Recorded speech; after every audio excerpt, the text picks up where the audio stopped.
ikut seminar ini. Kemudian Pak Widodo Wuryanto selaku penguji sekaligus narasumber, dan mungkin ini ketemu alumni juga ini. Kemudian Mas Julian Arif ya selaku peserta laksan. Tentu mekanisme ini yang pertama nanti Mas Zulfian sampaikan secara garis besar, pendek saja waktunya, rancangan aktualisasinya, karena Pak penguji juga sudah melihat rancangannya dan sudah melihat presentasi kami. Tentu kemudian berikutnya nanti mohon berkenan Bapak Mentor, meskipun sudah memberi testimoni waktu itu, untuk seminar ini juga dimohonkan untuk memberikan testimoni meskipun hanya kita mengucapkan. Yang terakhir kemudian Pak Widodo.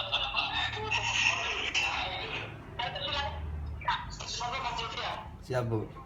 Baik, selamat pagi. Mohon izin Bapak penguji, mohon izin Ibu pelatih dan Bapak mentor. Untuk aktualisasi saya rancangannya, isu yang saya angkat adalah belum adanya indikator penilaian kinerja pada pengelolaan tenaga bantu di Pemda DIY. Nah, tenaga bantu ini adalah tenaga non PNS yang diseleksi di Pemda DIY untuk memenuhi kebutuhan pegawai yang kurang di Pemda DIY.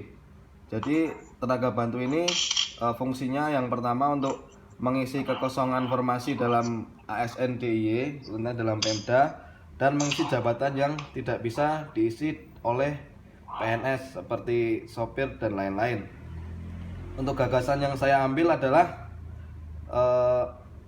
menyusun draft indikator kinerja sebagai usulan penilaian kinerja tenaga bantu di BKD DIY.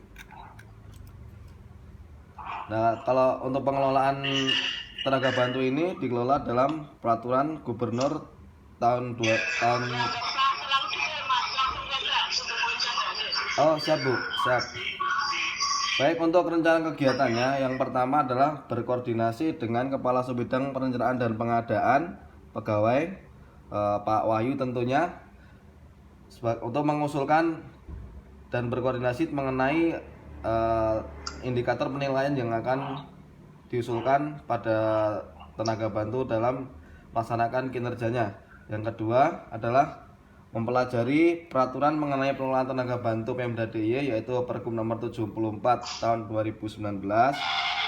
Kemudian mempelajari tugas pokok dan fungsi eselon 4 sebagai pejabat penilai bawahannya, termasuk menilai tenaga bantu dalam bekerja dan memberikan evaluasi akhir penilaian kinerja di akhir tahun sebagai syarat untuk pengangkatan kembali tenaga bantu nantinya.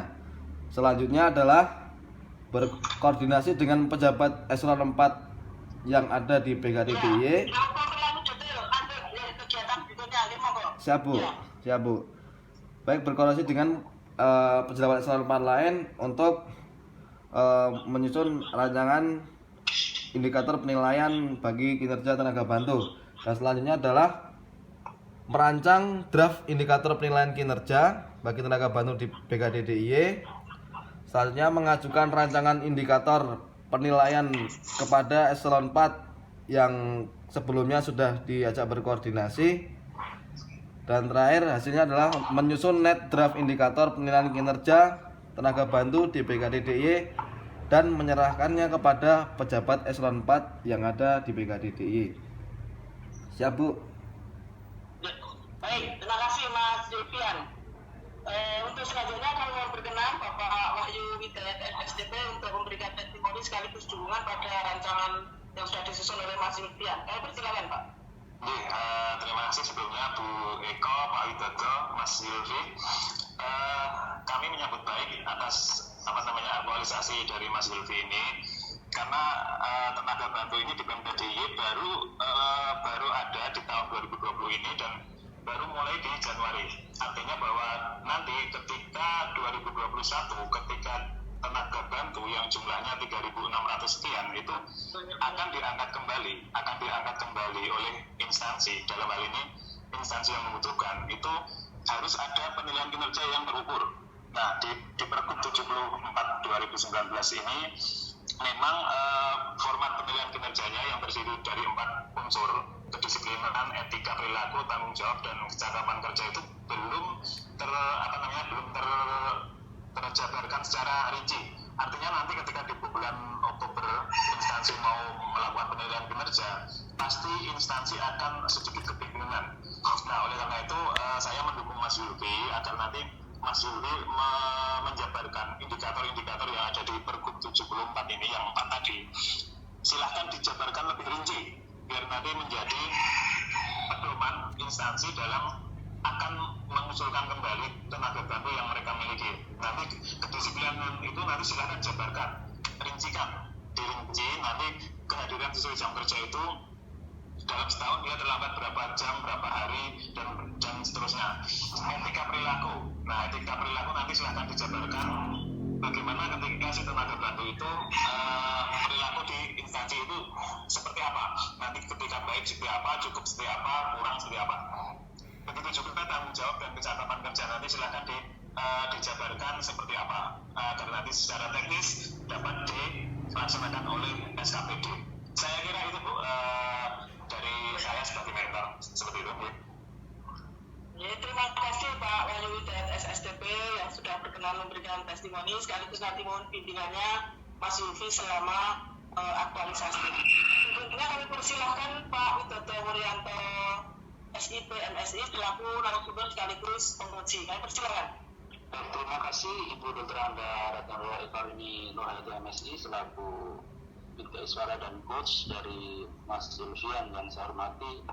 Untuk mentor saja ya, Wahyu Hidayat SSDP. Ya Pak, Sampai untuk angkatan 10 ini? 14 Pak. Oh 14, oh ya.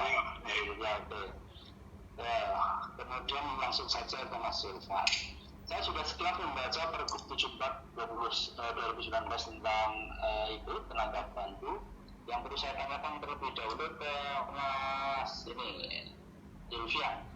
Jenis tenaga bantu itu kan di situ banyak ya, terutama kalau di Pergubnya itu yang tidak dilakukan oleh ASN atau PNS itu bisa sebutkan apa saja itu Mas? Sopir atau cleaning service atau apa? Siap Pak. Kalau untuk yang tidak dilakukan oleh CPNS yaitu seperti sopir, cleaning service, dan pegawai kebersihan, terus penjaga sekolah, untuk menjaga keamanan di setiap instansi, seperti itu Pak. Ya, satpam ya. Baik, saya juga sudah membuka sedikit tentang Pergub 74 2019 itu, di mana di bab ke-8 tentang perilaku kinerja pasal 40 kan sudah ada nilainya itu.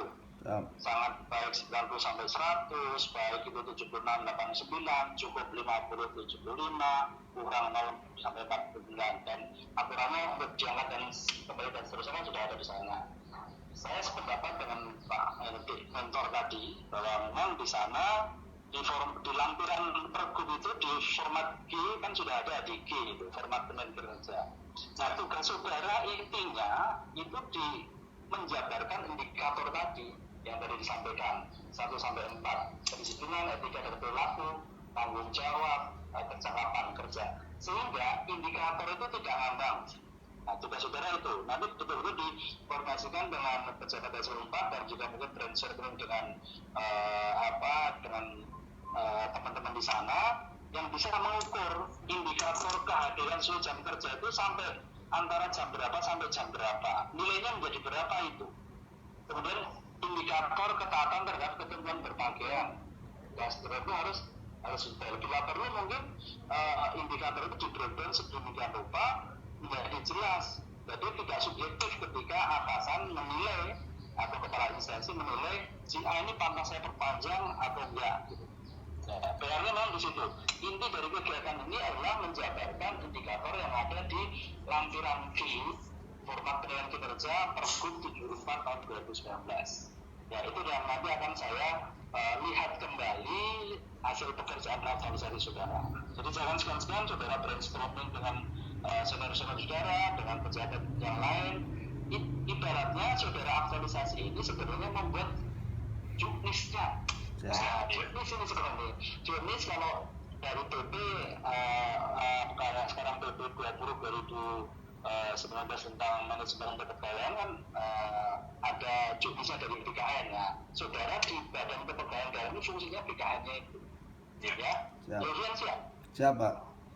Ya, jangan tolak-tolak, harus siap ya. Siap. Nanti didukung Mas Wahyu itu di sana. Siap. Kira itu yang bisa saya sampaikan karena memang ini langsung membreakdownnya, jangan membreakdown dari pergub yang ada. Waktu kami kembalikan Bu Eka, monggo.